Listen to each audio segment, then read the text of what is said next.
we just came out of a once in a lifetime event, I hope, the pandemic. And because of the pandemic, the powers that be decided we needed super low rates. And I don't think we're ever going to see rates like that again in our lifetime. That's just me. That's my personal idea about it. And yeah, totally. right. And there's a whole bunch of the whole demographic of first time home buyers. You know, if you're in your 20s and your early 30s and whatever, and you've been thinking about buying a house, you just witnessed that one time event. It kind of became normal. You probably got to see a bunch of your friends go buy houses, or people that owned houses go on the refi frenzy. And, you know, you got to see, there was a ton of activity in the market because of it. And guess what? You just missed the fucking bus. We can cry about it. We can cry about it, or we can wait and wish and hope that they're going to go back down to 2.75, 3, 4, whatever. That's a waste of time, because in the meantime, what else is happening? Oh, house prices keep going up. So while you're waiting for the rate to go back down, you're losing your buying power anyways. Just dumb. That's a huge factor, because like I have a couple things to say about this. I just pulled this up that I think about this all the time. This is a statistic from the Federal Economic Data website. Okay. So this is the 30-year fixed rate as far back as it's been measured, which looks like about 1970, 1971. Okay. Like the average is like 7 3/4.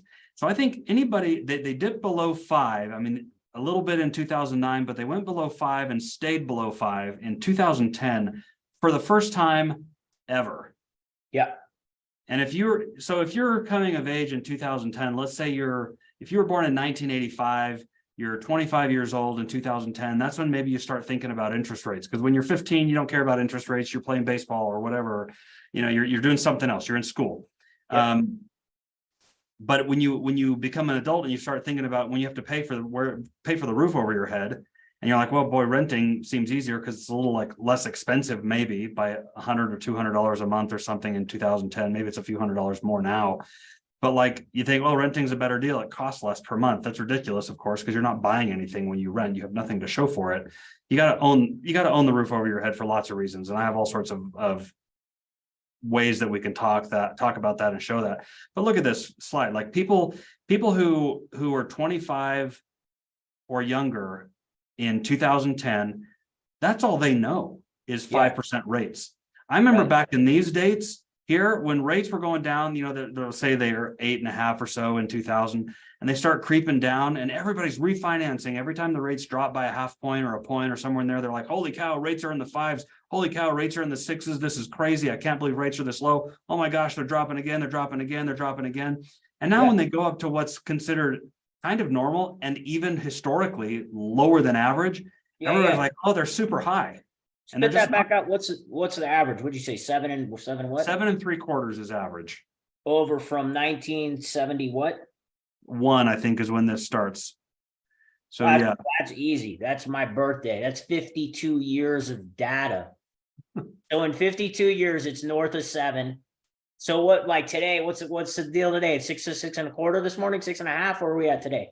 Yeah, 6.5, I think, if you're doing like a 30-year, a little below 6 if you're doing 15. But I kind of don't think about that. I know that's weird because I'm in the mortgage industry, but I take this approach as a financial advisor because that's what I was for 20 years. Yeah. And the reason I actually left that industry is because I realized that I was only helping people with money, which is great. There's nothing wrong with that, but I wanted to help people get the money where they would need tax advice and help. And the one thing that I noticed, right, if you're a financial advisor, people don't call you if they're broke. They call you once they have money or they have tax issues, or they're like, hey, I need to be careful. I just inherited some money, or I've built up a 401k. I want to diversify. I want to make sure I'm being smart with this, which is great. There's nothing wrong with that.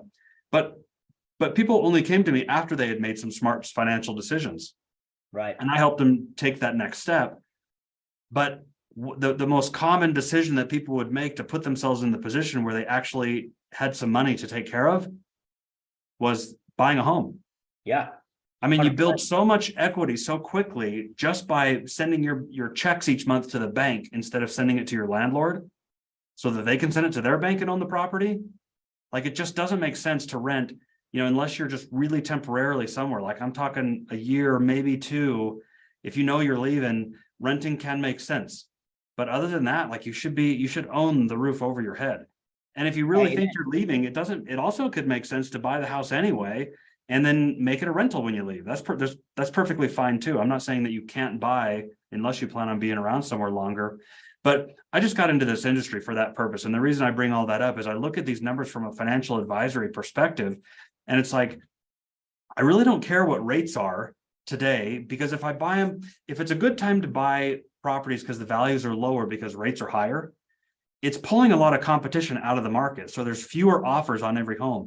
If rates drop, I mean, this is almost like two sides of the same coin, right? This just happens at the same time. If rates drop, people are going to flood the market because there's that perception that it's a better time to buy because rates are low. Yep. But also that's going to push prices higher. And the other reason that happens is because these people that couldn't qualify for a $600,000 house can now qualify, because people qualify for a loan based on the monthly payment, not the price of the house.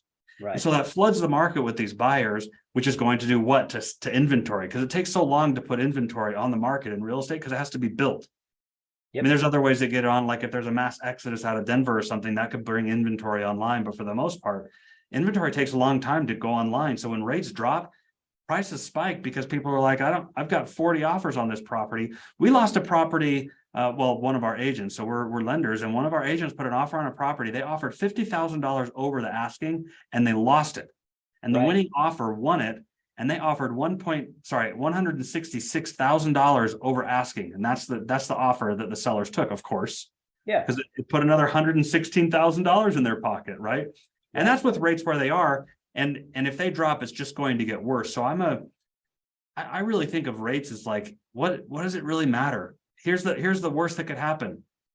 I guess the worst that could happen is that rates don't go anywhere, kind of, but that never happens. Rates are always fluctuating. Yeah. But think about this, like if rates go up, how are you let's say you got a 7% rate on a mortgage. I'm just using that because it's a round figure, or let's call it 6.5. Let's say you got 6.5% on a mortgage. And a year from now, rates are 8%, your friends are looking at houses and they're trying to buy a house at 8%. How are you going to feel about your 7.5% mortgage? Right. Yeah, it's like, oh, I snuck in under the wire. That's great. I got 6.5%. That's what I said. Sorry. And so what if the opposite happens? What if you get a 6.5% mortgage and in a year rates are in fact 4%? I don't predict that. Maybe that'll happen though, because I don't know the future. But if rates go down to 4% and you've got a 6.5%, how are you going to feel about it? Are you going to feel the opposite? Are you going to feel like, crap, I've got this 6.5% mortgage and rates are at 4%. Now what do I do? You're going to be freaking thrilled, because you can refinance, just replace that 6.5% mortgage with a 4% mortgage. And meanwhile, when rates drop, the value of the property that you live in, that you own, just shot up because it flooded the market with buyers. I just don't see a reason to wait based on interest rates, because if they go up, great, you got it at a lower rate. If they go down, great, you just refinance. Unless you lose your job or your economic conditions are significantly different when rates go down and you have to qualify again and you don't. But if you have if you're in the same industry or you're making similar amounts of money, you just refinance. I don't know the future, but that's a good reason to own real estate. It's one of the most resilient asset classes, and rent isn't resilient. If you're renting right now and some economic pressure causes rents to rise like they have in Denver over the past year, like they're significantly higher than they were a year ago. What do you do if you're a renter? You have to pay the higher rate. That doesn't affect you if you have a mortgage. Right. Like you have no options if you're renting. I love it. So, yeah, overcoming objections. You guys hear that? We're talking about rates, right? We're talking about, everybody says, oh my God, the rates. My hair is on fire because of the rates. If they go up, if you lock your rate now, no matter what it is, if they go up, you're going to be stoked that you got a lower rate when they go up. And if they go down, you can refinance. So who cares about the rate, you guys? Get over it. Yeah, you want the best rate that you can get in any given environment, but I would never use like, well, I'm going to wait for rates to go down or do something different before I buy. If you're renting, it's almost a blessing that rates are a little higher because it thins out the competition. And then when rates go back down, refinance. And then you got the house at the better price and you got the lower rate. And if rates don't go down, you'll be glad you got what's available today. Amen. preach it. And rates may never go below 5 again in our lifetimes. Like they had never before until 2010. Yeah. And that's what, again, like when we first started talking and, I mentioned that I said, hey, look, my personal opinion is that the pandemic is a once in a lifetime deal. Right. And because of that, we ended up with these ultra low once in a lifetime rates. And I don't think we're going to see that. I just personally don't. And what happens if you do? Like, what did you do with the home that you own when rates dropped to 2.75%? Well, between that same time period that you're talking about from 2010 through 2021, I refinanced my house twice. Exactly. So it's like, if you're waiting for rates to go down, great. When they go down, refinance. Don't wait for them to buy. Yeah, I refinanced just my restructure house the debt. and I remodeled it, like the wall behind me. It's super cool. Yeah, hell yeah. I refied my house and upgraded the asset because now it's worth even more. And what happened when rates dropped? I mean, what have prices done in all across the country in the last couple of years? They skyrocketed. Insane. Right. And so you guys, when you're listening to this stuff and you're hearing us talk, you're still probably got a bunch of fear and a bunch of excuses about why it's not a good time to buy. Listen, here's what's predictable. Every spring, right now, today, prices are going up in Denver. Inventory small.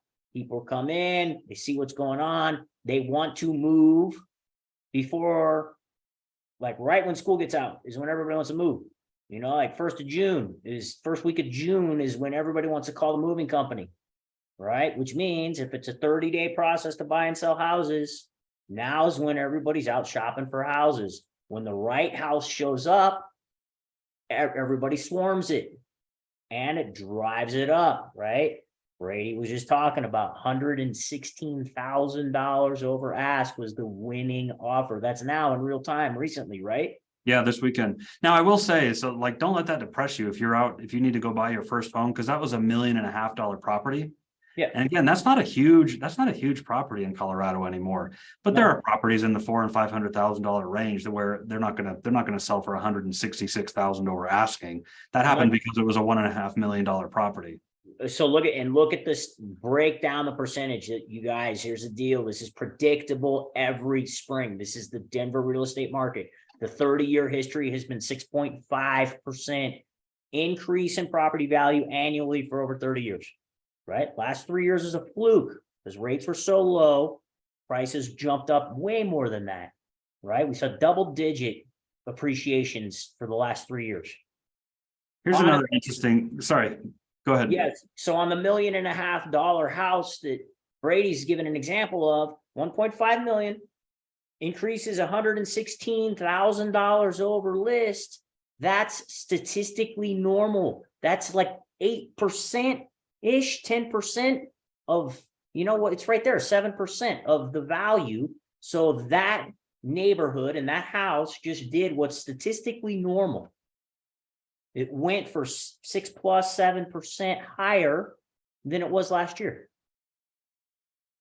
So there's another thing that I think about a lot when people talk about it not being a good time to do anything. So, pick your course of action. Some people will talk about it's not a good time to buy a stock, or it's not a good time to buy a house, or it's not a good time to invest in crypto or whatever. And I always think in the back of my mind when I hear people say that, I always think, well, what are you recommending then? Because you can't do nothing. You can never do nothing with your money. There's no such thing.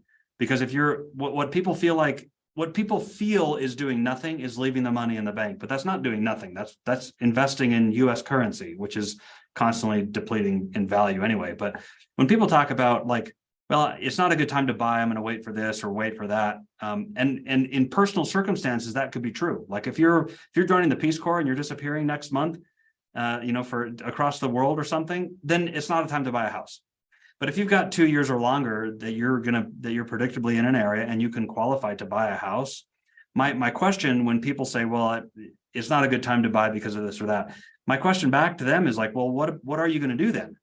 Like, how are you going to stay dry when it rains? In other words, like people pay money to live indoors no matter where that is, whether they're renting or they're buying. So you might convince yourself that it's not the best time to buy a house. And you can't really know that because we don't know the future. There's indicators, but they're never 100% accurate. That's why the market's unpredictable. Yeah. But if you're telling me that it's a bad time to buy a house, what you're telling me by default is that it's a good time to rent. And that's just never true. Unless you're leaving for the Peace Corps next month, right? There are times in personal circumstances where it's not a good time to buy. But economically speaking, if you're telling me that it's not a good time to buy, then you're telling me that it's a good time to rent. And that just doesn't make any sense. Or live outdoors, I guess, is your other option. Well, you could live with mom or dad or something like that, right? There's a couple other, obscure options. But for the most part, you're going to rent or you're going to own the house that you live in. Yeah. And you can only know when the best time to buy was when you're looking in the rearview mirror anyways, which was like what, 2010 would be the very best time to buy, but that's when everybody was freaking out and it was hard to get a loan anyway because the money supply was super tight. And and that was 13 years ago based on an anomaly and loose lending standards where they were lending money based on stated income and they were letting you leverage 100% of the value of the property. Like, of course, that's a bubble. And thank goodness they fixed that. Yeah. I just don't see the real estate market doing what it did then again, because we don't have those lending standards. Those were made illegal for good reason. Thank God they did that. But I just don't see a real estate crash. And if that happens, it's an unpredictable thing. Now, if you want to see somebody talk about a real estate crash, if you Google that or put that in a YouTube search, you'll find it. There's all sorts of people. I mean, our economy has become an attention-based economy. The people who get attention, the people who get ad money, and the people who get views and clicks are the ones that are saying the most outrageous things. But if you just look at the statistics, owning the roof over your head, owning the house that you live in makes sense 99.9% of the time for 100% of the people. It just makes massive sense. And that made me think, sorry, I'm kind of rambling here, but we're talking about renting. And I want to show this other statistic from Fred, the Federal Reserve economic data.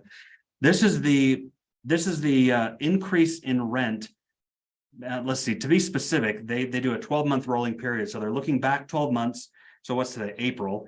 If we're in April and they look back April a year from now and say, what were rents a year from now in April compared to today? What's that percent increase? And then they make a point there. This is that graph. So this can be kind of confusing unless you take a minute to see what you're looking at.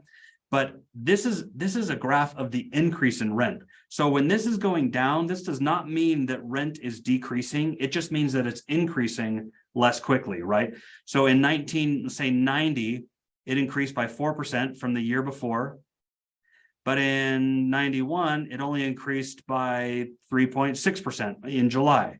So that doesn't mean rent went down. It just meant it went up only 3.6 here, where it went up 4.25 here. So anything above this black line means that rents increased relative to the year before. And notice that rent has never gone down. This is a national figure. So local markets have a little bit of, there's some nuance there, but nationally speaking, rents have never gone down except for this one period here where it dips below zero. So rent in May of 2010, rent was lower than in May of 2009 by that figure there, 0.5%. You know why? I know why. Why? Yeah. So that was right after the crash, right? Right. So everybody, so right prior to that, in the last two years prior to that, what you saw was my dog Fido. I could give him a social security number that I found off the side of my cereal box, and I'd go to the lender and I'd get Fido a loan. And so everybody that was renting went and bought a house, even if they couldn't afford it. The regulations for qualifying for a loan were so easy that anybody could get a loan. So they went out and everybody bought houses. And then the landlords were like, crap, we just lost all our tenants because they went and purchased houses. What do we have to do to compete as a landlord? Oh, we need to lower the rent to entice people to come back in and make it more affordable than all the cheap ass houses that are out there right now. Yeah, exactly. And so this number here was the first time rent had gone down since it was measured in 2000 or 1982. Okay. Rent went down for the very first time in May of 2010 relative to rent the year before. Yeah. And it went down by less than, or by about 0.5%. So it was essentially flat. The point here is like rent is constantly increasing, and it might be like right now it's increasing. It went up in February of 23. It was higher than February of 22 by almost 9%.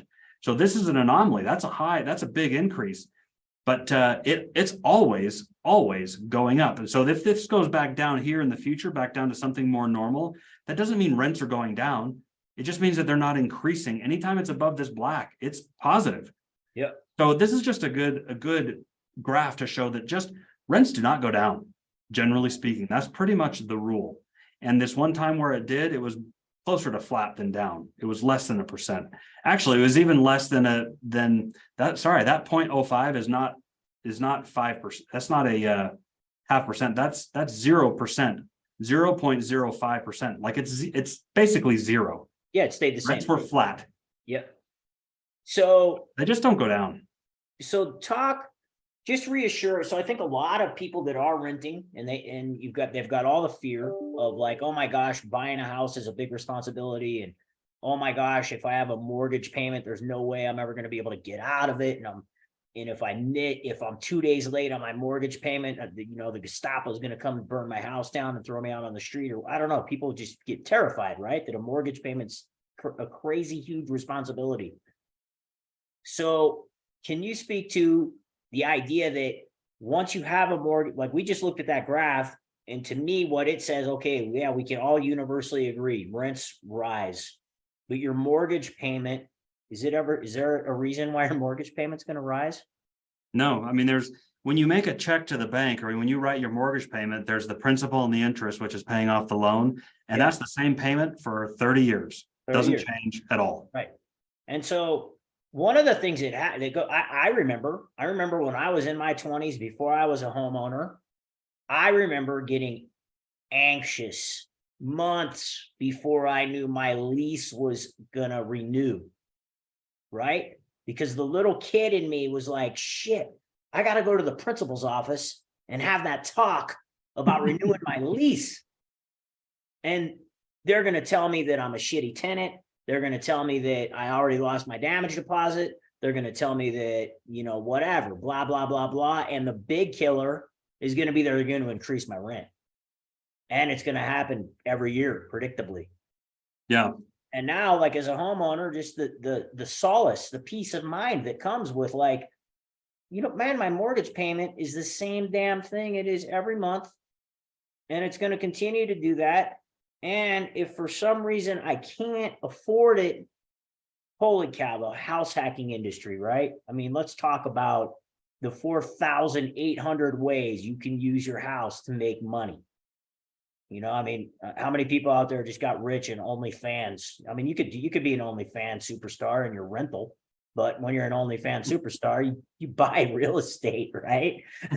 But my point is, you can rent the rooms out in your house. You can Airbnb your couch. You can Airbnb probably a quarter of your fucking refrigerator at this point and make money. They're Airbnb out home gyms. Have you heard of that? Oh yeah, I have one. I have a phenomenal one. And during COVID, I charge people by the hour to come use my gym because they couldn't go to Vatsa or 24-hour fatness or wherever the hell they joined it. Where they could come? They could come to my garage and, get fit and breathe their own air. Here, let me share you. I'll show this one more, or this slide too. This is just I don't know what rents will do in the future, but this number is just tracking 3.5%. So if your rent on this home in the Denver metro area is $2,913 a month, if that goes up by 3.5%, which is pretty realistic and historically consistent as an average over a long period of time, if your rent goes up 3.5% for the next 35 years from now, your rent is going to be $9,381. And again, I don't know what rents will be 35 years from now. I just know that times 3.5% for 35 years compounding becomes $9,381 a month. Yeah, totally. And you know what? It's funny. I see 35 years on there and I'm like, holy cow, who ever would rent that's your lifespan, 35 years, that's your adult life. And then I think about how many people I'm like looking through my little mental Rolodex of my like the 1,200 people I know on Facebook, and I'm like, holy shit, I know quite a few people in their 40s that are just fixated on I'm going to pay rent my whole life. And it's like, dear Lord, please don't do that. What are you doing to yourself? Yeah, compare it. So that's if you look at the other option of ownership, that's what this looks like here. And this is showing some mortgage insurance up front. If you have to do that, like if this is using an example of 5% down. So if there's mortgage insurance, that'll disappear over time. But if you spend a few years paying a little more every month than you would if you were renting, pretty soon that crosses over. And all of a sudden you notice the houses around you that are similar are renting for more than it costs you to live in your home. And I'm this graph isn't just the mortgage payment. I'm accounting for repairs. I'm accounting for taxes and insurance, which is why this is creeping up a little bit. If you look carefully, this does have an upward curve because taxes and insurance and maintenance, those will get more expensive over time because of inflation. But when you're renting, you're paying for all those things anyways. You don't feel like you are, but you are. Right. Because the landlord is charging for those things indirectly. So, right. So guys, if you're looking at this graph and you're a little confused about what the hell's going on, the red line is the same line we just looked at. That's how much rent will go up at 3.5% a year. And the green line is if you put a 5% down payment on it on the same house and what your payment's going to be over the next 35 years. And for those of you that, you know, like most mortgages are 30 years. So you'll notice there, it drops off after you're 30, all of a sudden your house is paid for. yeah, well, I'm going to skip these. Look at those. This is the difference between those two lines. Right. And then when the mortgage gets paid off, you have a $6,700 per month delta between what it would cost to rent that property versus live there once it's paid off. Exactly. So, and you know what we haven't even discussed here yet? We're just talking about the cost of living every month. But there's a huge financial component that we're not even discussing here, which of course you know, but there's equity in here. Yeah, equity. And you guys, that's the thing. Like when you rent a property, the equity that you're going to get in that property is probably relational. It's to your neighbors. It's to your other renters. It's like, you know, how much can you party and not piss your neighbors off, or how much can they party and not piss you off, or whatever that looks like. That's your equity position. It's yeah, I really, really like where I live. It's so cool. I couldn't imagine leaving. Okay, that's awesome. And show us the equity graph. What happens when you purchase a house, when you actually own the asset instead of paying your landlord? Yeah, would you leave for, I don't know, $373,000 over the next 10 years? And by then it costs less to live there than to rent. Maybe, and maybe some people would legitimately say, nope, I'm a multi-gazillionaire trust fund baby, and I like renting and it's going to be fun for me. Great. For everybody else who isn't that, you have to build up equity in your name. It's the single most influential financial decision that you can make. And it, like you were saying earlier, it's really similar to renting anyway. You write a check, you live there for 30 days. You write a check, you live there for 30 days. The main difference is the check goes to the bank for the house that you own versus to the landlord, and then he or she puts it in their bank and become wealthy with it. Another thing I like to remind people of too, because I think again, there's just this fear that owning a house or making a mortgage payment there's a lot more responsibility affiliated with that than there is paying your landlord. And so, you know what, I've told plenty of people this, and I think it's worth just mentioning that, like, what happens if you miss your rental payment? You're depending on your relationship with your landlord, a lot of things, right? But more than likely, you're going to get a 30-day notice to vacate, or they're going to start making threats to you right away. What happens, Brady, if you miss your mortgage payment? There's a huge, long legal process to protect you. Right. And you need to pay it. And if you don't, you may have to leave eventually, but you'll have equity in the property so that if you legitimately come on hard times, what are you going to do in those hard times if you're renting? Like that's just something we all have to deal with. We all have to make enough money to buy a roof over our heads. And that's just no different whether you're renting or owning. Only if you're owning, that payment doesn't go up. And eventually it's paid off. I mean, I have this example, you've probably heard me say this, but I have this example. My mother bought a property, um, 40 years ago or something like that. They eventually paid off their mortgage, my mother and my father. My mother has a sister, she's my aunt, of course, and she's my favorite aunt, really lovely lady, really fun. Her sons and I are really close friends. Of course, we're cousins also, but she just never bought a house because she didn't want to do what the man was telling her to do. I'm not going to buy a house. I'm going to live this cool life. Yeah. And there were probably times where she did have a little more fun than my mom, maybe not because she was renting. Like, you can have fun if you own a home, but she was just a really fun, spontaneous lady. But now she's in her late 60s. She isn't well, and it would cost her $3,000 a month to live in the home that my parents live in, and they spend $250 or $300 a month to live there between tax and insurance and maybe maintenance every once in a while. And so she can't.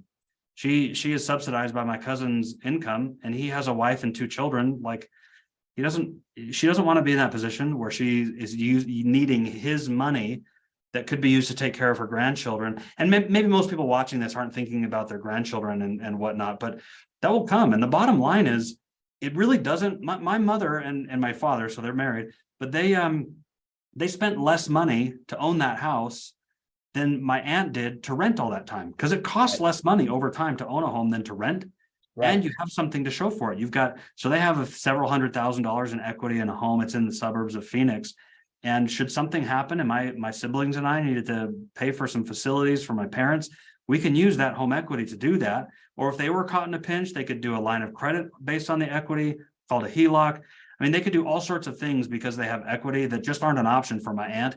And if you're a renter and you get trapped, if you lose your job, you're going to have like 30, maybe 60 days before you're living in your car, depending on your relationship with your landlord. When you own your house, if you default on a payment, it's going to take a minimum of 120 days for the bank to start bothering you seriously, right, about a solution. And in that time, you can, option one is you could refinance and pull a line of equity out of your house and pay your mortgage with that. You can do that. Or you can get more roommates and rent it out. You can Airbnb it. You can do a bunch of stuff because you're the owner of the house. Nobody's going to get on you about subleasing your own property. That's not the thing. You own it. Worst case scenario is you sell it. What's average days on market? DMAR just 8 days right now. 8 days average on market today in April in Denver. So that means you put a sign in, you call me, you say, hey man, I can't afford my house anymore. Come put a sign in the yard. In 8 days, we get an offer. Depending on what the offer is, if it's a cash offer, 8 days after that, you could be out of it and have cash in your pocket. Normal credited offer 30 days later. So 38 days, you'd be done out of your house, money in your pocket. Yeah, if you came across hard times and you couldn't afford rent or mortgage, whether you owned or rented, what kind of a life-saving event would that be to be able to sell the property, put the equity in your pocket? Maybe that's 150 grand or something like that for you to get back on your feet. If you're renting, you have no such option. No option. Yeah. You're in trouble. It's funny because as a real estate agent, it's my job to, ensure that people have roofs over their heads, amongst other things. But that's the primary thing. Like, I want you to be housed. And when people tell me, oh, you know what? If I sell my house right now, I could get all this equity and then I go travel around the world to do whatever I'm going to do. And I'm always like, okay, that's cool. Where are you going to put your stuff? And you travel around the world, and when you come back, are you going to have a roof over your head, or what's your exit strategy? Oh, right now what's really popular is everybody get their Winnebagos and their RVs or their Sprinter vans, and it's a nomad van life, right? And I don't know anybody in van life that actually sold their property and went into van life. You know what all those guys did? They leveraged their property, fixed up their fucking van, rented their property out, so they still have a house collecting equity while they're out van life in it. Yeah, now they're $100,000 wealthier because their house appreciated. Exactly. I actually do know somebody that sold their house to live the van life. Oh, really? Yeah, and he is very unhappy about it. Of course. He likes the van life. Don't get me wrong. He likes that, but he Oh, missed out on about $250,000 of equity that he's not getting, that he didn't yeah. get. Yeah, he's not getting it. And I don't know. I've been in some pretty uncomfortable showers in my life. I like to own my house with the shower that I built that I like to use. And I don't know, I'm sure there's some awesome showers in the back of some vans all over the world right now. It's not the same, people. It's not the same. You can have the coolest van ever. And a lot of people, if you're listening to this, you know that I climbed Everest last year. And a lot of people talk about the creature comforts and what are you grateful for and what are you thankful for? And did you get frostbite? Did you whatever, all these questions, right? At the end of the day, I was the most great. I came home and I just turned all the water on in my bathroom and I just stood there like crying, like running fucking water in my own house is the most amazing thing ever. The ultimate takeaway from Everest. Yeah. Indoor plumbing. Indoor plumbing. Indoor Love plumbing. it. That's it. Like if I'm gonna get sick and it's coming out of both ends at the same time, I want to be on my own shitter with my own trash can. Oh, perfect. Nobody says it like you, Tim. Hey man, I've had some unique experiences, and I'll tell you, that's what it is. Well, it was also interesting too. So my wife is from Europe, so I go there about every other year. She goes there every year. Her family, like, it's not a couple generations ago. Like, she literally left Spain. Her family still lives there, and she lives here now in Colorado with me. And people in Europe think the United States is just as cool as we think Europe is. So if you want to go bounce around Europe with a backpack, that's awesome. Do it. But there are people there that want to do that here and will rent your place out from you. Yeah. Like it's a really common thing for them to want to come and visit the States. So like a house in Colorado or wherever you are, I mean, maybe if you're in North Dakota, that might not be as popular, but you don't, what sort of lifestyle do you want to live where having more financial independence makes that harder, right? Not many lifestyles, unless you're trying to be a monk and live on nothing just to prove that you can do it. Financial independence makes all the lifestyles that most people want more accessible. Right. Yeah, and financial, there's no other way, you guys. Like, you can put your money into crypto, you can put your money in the stock market, you can put your money into lottery tickets, whatever you're doing with your money. You're not going to be able to leverage it as well as real estate. Right? Because the asset appreciates. In Denver, 30-year history, 6.54%. Last few years, it's been way north of that. You pick a place in Wash Park or the Highlands, it's always going to be way north of that. Like double. Well, there's another point to what you're saying, because sometimes people hear 6.5% and they're like, well, that's not much. And the truth is, like, if you invest in the stock market, it will probably appreciate more than 6.5%, but you have to rent or own the roof over your head. Right. So if you're saying, well, I don't want to put 5% down on a property because I'd rather have that invested in the market because I think I can earn 10 or 11 or 12% or something. That's like, that's great. But if you're also paying rent at the same time because you don't own the roof over your head, that's costing you thousands of dollars every month. Like you would have to get like 80% annualized returns in the market for the next 10 years to offset what it's costing you to rent a property. And then if you're talking about investing in real estate, even though it only appreciates at 6.5%, that might not sound exciting, but as soon that doesn't include any of the cash flow. Right. You add cash flow on top of that. And if you lever the property, have the bank pay for 75, 80% of it, that skews the returns into the high teens, even with only 5 or 6% appreciation.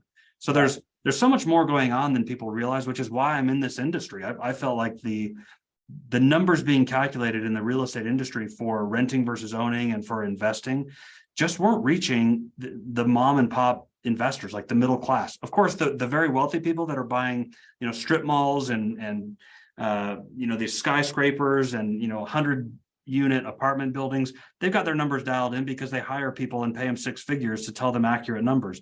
But most people who are thinking of buying 1 or 2 rentals, and should they do that with their money or should they invest in the stock market, or probably a combination of both, is probably the best answer. Nobody's telling them what their actual rates of return are likely to be, what the tax deductions are, which they're enormous in a when you buy real estate. So my my passion is to help people understand the financial significance of the decisions that they make in their life that regard real estate. And 9 times out of 10, the impact is so much bigger than they ever realized it was. And renting versus owning is the very first step. You have to stop renting.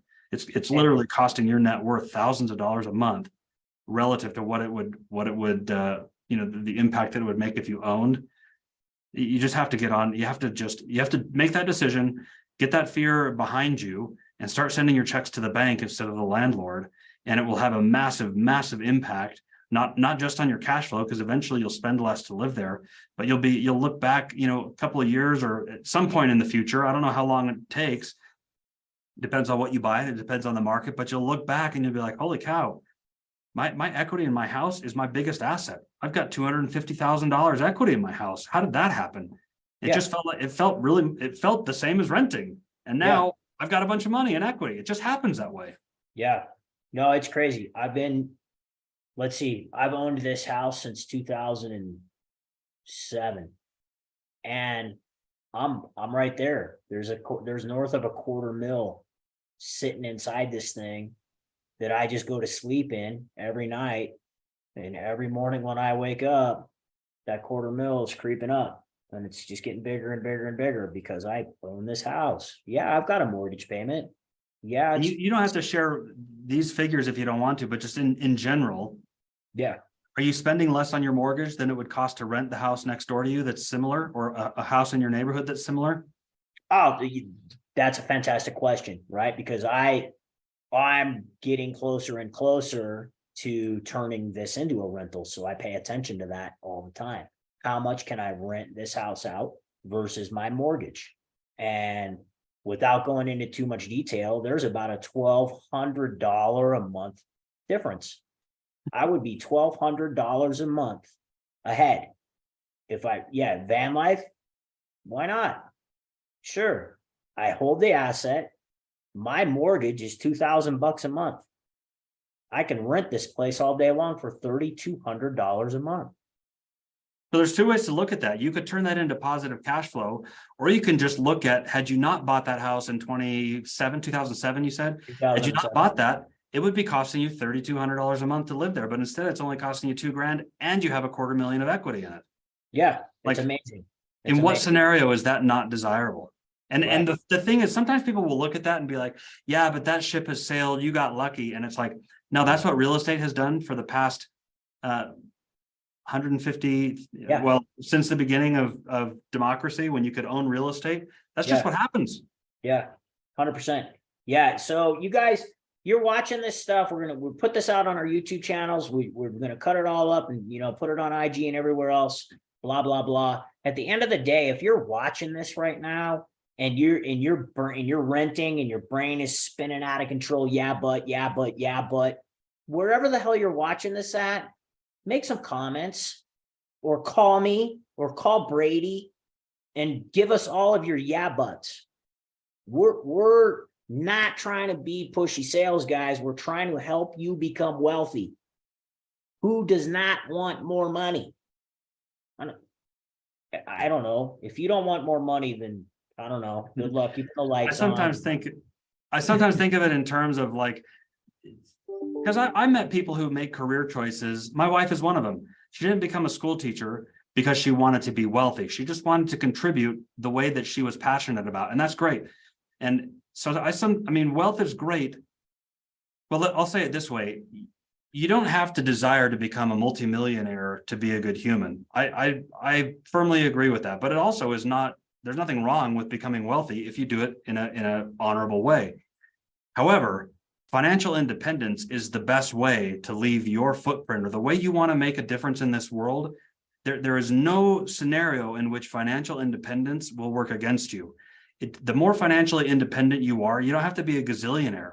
But if you can afford to live in your house, like if you're in the situation that you're in, Tim, and you've got an extra, it would cost you $3,200 a month to rent, and now you're only spending $2,000. If you actually could afford that $3,200, but you only have to pay $2,000, that's $1,200 a month that you could do something charitable with, if that's your inclination, right? So the point is, like, financial independence is the first step. Wealth would be the next, if that's your desire, both of which are great. But financial independence, that really is just that's necessary. If you want to make good use of your time in this life on this planet, financial independence is just fuel for that.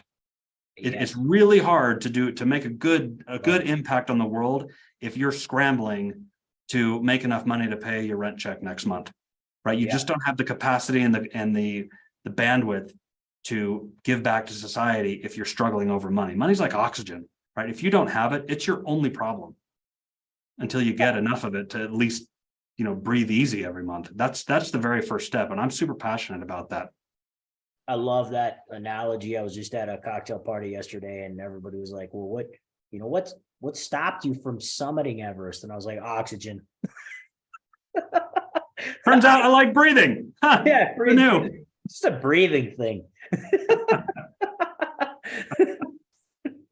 Well, there's some branding opportunities for you there. Yeah, I love it, man. Cool, Brady. Hey, thank you.